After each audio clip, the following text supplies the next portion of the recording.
Hi, everybody. My name is Muriel Gillick. I'm a physician at Harvard Medical School, and I'm going to talk to you today about taking some of the pain out of family caregiving.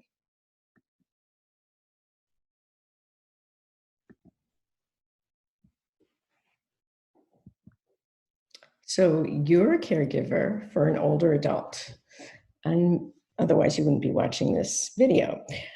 Maybe you also have a job, maybe you have a family, maybe you've never been a caregiver before.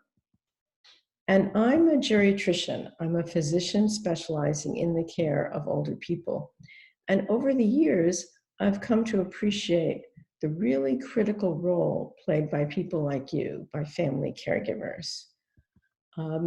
I've been so impressed with how much you do and how much you can do and how much information you would benefit from having that I've written a book, The Caregivers Encyclopedia, A Compassionate Guide to Caring for Older Adults. And I want to summarize some of the highlights of that book to give you a sense of what I mean. So you've probably already experienced or been told about the joys of caregiving, the opportunity to give back, to show your love, to get close to someone you may have grown apart from over the years. But you've also experienced or heard about the perils of caregiving. You might get angry, depressed, suffer from burnout.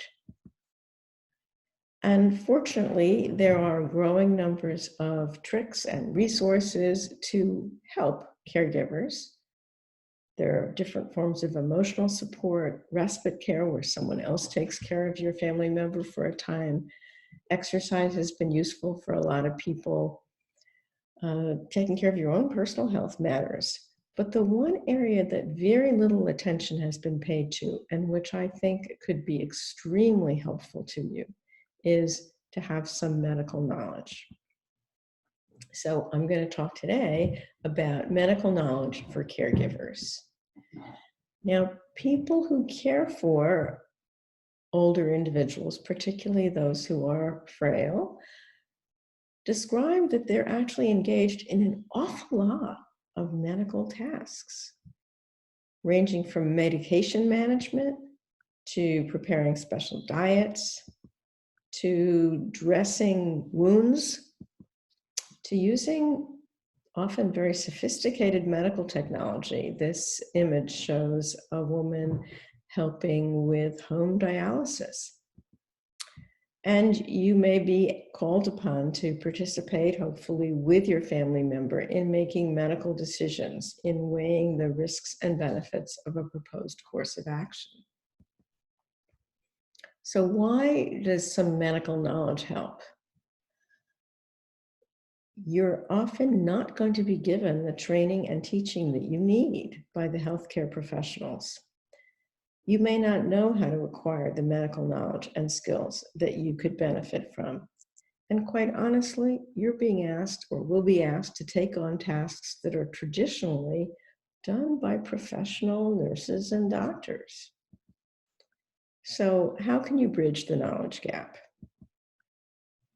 There are a few steps. The first is to learn about your family member's overall health status.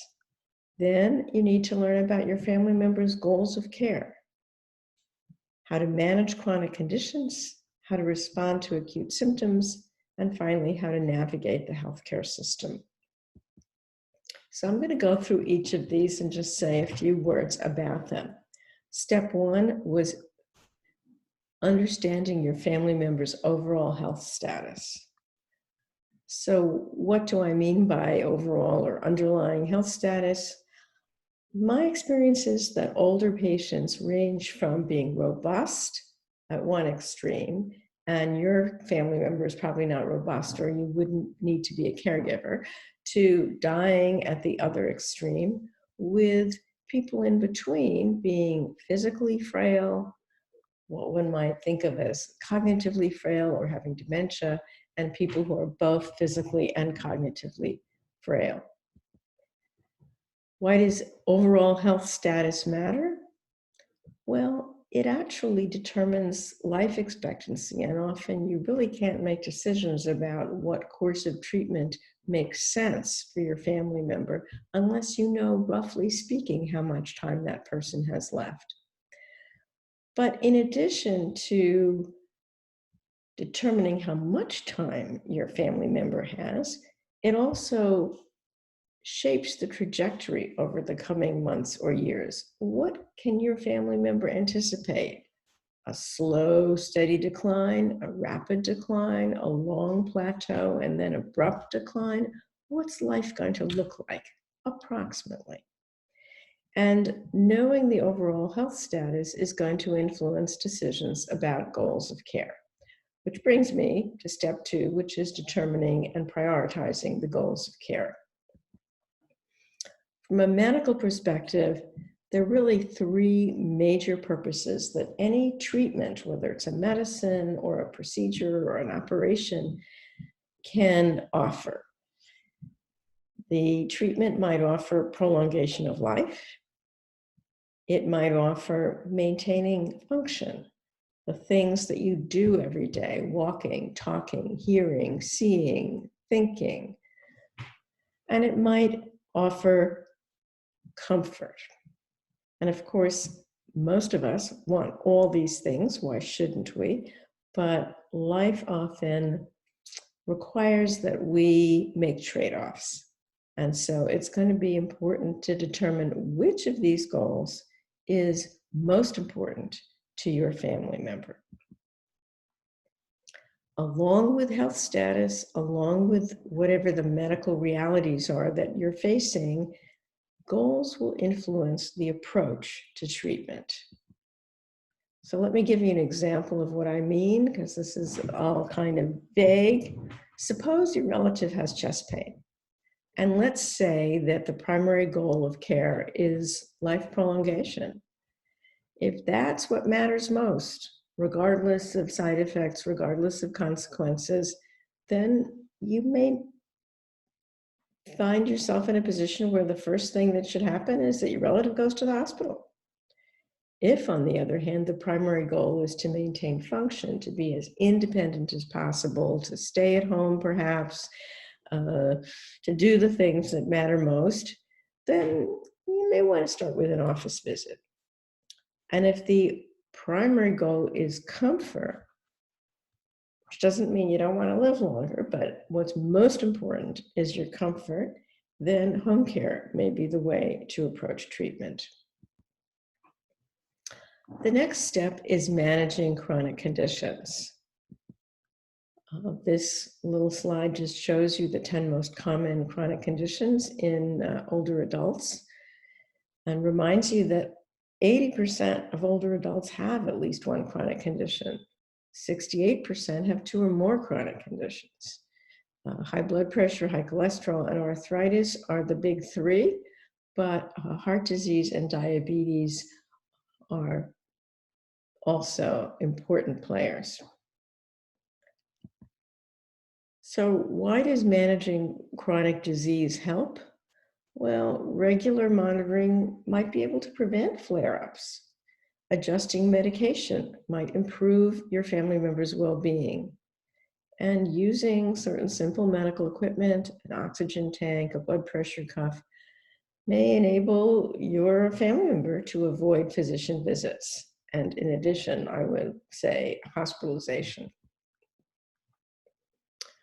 Step 4 is responding to acute symptoms. And I'm not going to go through the different symptoms that your family member might have. We mentioned chest pain, there's shortness of breath, nausea, diarrhea, the list goes on. And you'll need to look into how to respond to acute symptoms depending on what the symptom is. But I want to give you a basic 3-step approach to dealing with an acute problem. And the first is just to determine the severity of the symptom. The second is to collect certain basic data. That's both physical data, things like heart rate, temperature, presence of edema, And it's what we in medicine call historical data, asking your family members some simple questions. How long have you had this problem? What kinds of things makes it better? What makes it worse? And then when you have ascertained the severity of the symptom and collected your basic information, then you're ready to work with a healthcare professional to design a treatment plan. You may resort to an algorithm that you've worked out in advance. You may make a phone call. You may text the healthcare provider, depending on the situation. Step 5 is navigating the healthcare system. Sooner or later, most older people will get medical care at home, whether yours or your relatives, in the office, at the hospital, and in the skilled nursing facility for subacute care, for rehab care after a hospitalization, say. And in each of those sites, you're going to need to find your way. First, you have to choose a site of care, and that's why I have the Medicare Hospital Compare picture here.